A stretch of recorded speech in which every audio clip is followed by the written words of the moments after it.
ভিক্ষুক রাস্তা দিয়া যায় আর জমিদারের পুত্রবধূও যায়। একজন সামনের থেকে আসতেছে, একজন সামনের দিকে যাইতেছে। দুইজনের ক্রসিং এর সময় ভিক্ষুকের গায়ের কাদা জমিদারের পুত্রবধূর গায়ে লেগে গেছে। সে দুনিয়া আন্ধার করে ফেলছে, স্বামীকে ডাইকা নিয়ে আসছে, বলছে ভিক্ষুক আমার কাপড় নষ্ট করে দিছে। সে শুধু ভিক্ষুক ছিল না, বৃদ্ধ ছিল। বৃদ্ধ ছিল না শুধু, জীর্ণ ছিল, শীর্ণ ছিল।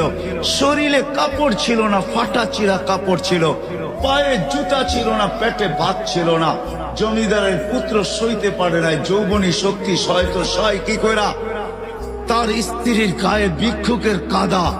বস সমগ্র শক্তিকে হাতে জমা করা, একত্র করা বৃদ্ধের গালে বসায়।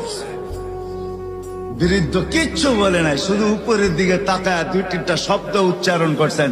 শব্দগুলা হলো ইয়া আল্লাহ।